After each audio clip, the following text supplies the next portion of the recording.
how much money did I make studying full-time and working part-time in Australia as an international student. Hi everyone, my name is Nisal. I'm a third year Bachelor of Medical Science student at Western Sydney University, and I've been in Australia for almost 3 years now. And last year I earned a massive 46,000 Australian dollars working as a social media content creator, a summer scholarship internship, few videography jobs really, and a university volunteer position that was kind of paid for. So let's get into it. So starting off with August, I earned a whopping $7,100.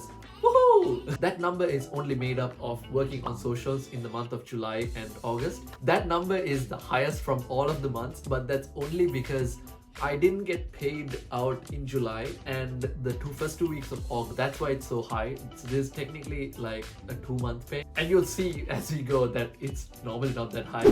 But yeah, in August that was my pay. In September I earned a whopping $4,500, a little less than like August, and this is like kind of closer to the average. And this number is also just made up of working on socials at the university. In October, this number drops to an all-time low of $2,700 because I was still working on socials, but I was doing it much less. To gain that summer scholarship that I mentioned previously, I had an interview in October. The professor, after like speaking to me, he was happy for me to come into the lab in October itself and just shadow the PhD students and help around where I could. I was doing maybe 15 hours, maybe 12 hours a week on socials, and that's why this number is so low. In November, that trend kind of continues to $2,900 because I wasn't getting paid from the research, but I was still doing it a lot, like 3 days a week, and I was working on socials 2 days a week. But in December, I did finally get paid for my research, and overall, we got paid $3,500,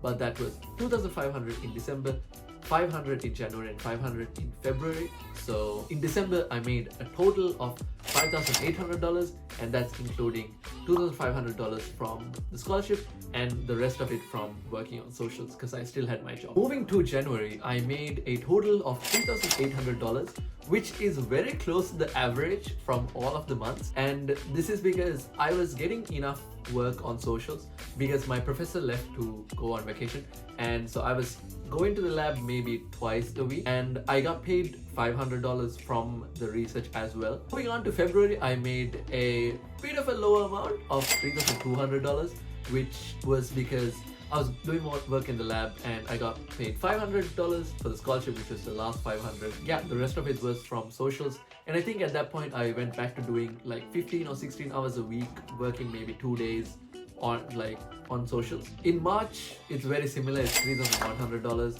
but this is only from socials, so I guess I worked a little bit more. In April, it drops to a low of $2,700, which is also just from socials because I think the research stuff became too hectic and I was just doing like 15 hours a week on socials. In May, we made $2,500, so also an all-time low. In June, we picked it back up to $3,000. Woohoo! But in July, we made $5,000, which is from socials and also the tax refund of, I think I got like $1,200 this time, but yeah, so that's made up of working on socials and the tax refund as well. So on average, I've made around $3,900 a month over the past 12 months, which is pretty good. That's almost like $1,000 a week, which is a lot considering, well, there's rent, there's groceries, there's transport, there's a lot of expenses as well, which we'll get into later. Outside eating, which is pretty expensive, activities and socializing that you do with your friends can get a little expensive as well, and Ubers that if you paid for any. And in addition to that, I took a trip to Tasmania with my friends last September. I took a trip to Adelaide this year in like February. I flew to Singapore with my brother and I had to buy him tickets and stuff, which is really fun and a really great experience, but it was a bit expensive. And to top it all off, I went to China in June for my sister's graduation and to meet my parents because everybody came to China for her graduation pretty much. I do not regret any of it, but at the same time, it's a lot of money that I kind of spent on that. But if you want a more detailed explanation of, not about my trips, but about how much I spent for groceries in a month, how much for transport, how much for the car payments, how much for rent, and all of that information, make sure to leave a comment down below and I might make another video about that. When I first moved, I didn't really think about, like, even transport isn't much. It's like it's like $3 just to go to somewhere on a bus, and it's like another $5 to go to the city. But it all does add up because you have to travel for work, you have to travel for uni. If you live far away, then those costs all add up, and um, it can be pretty brutal when there's just money going out of your account and not much is coming in.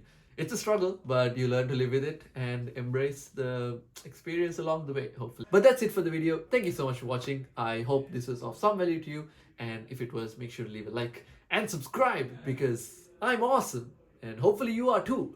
But yeah, I'll catch you guys in the next one. Sometimes I like to hike up mountains just to see how crazy small we are. So in this world.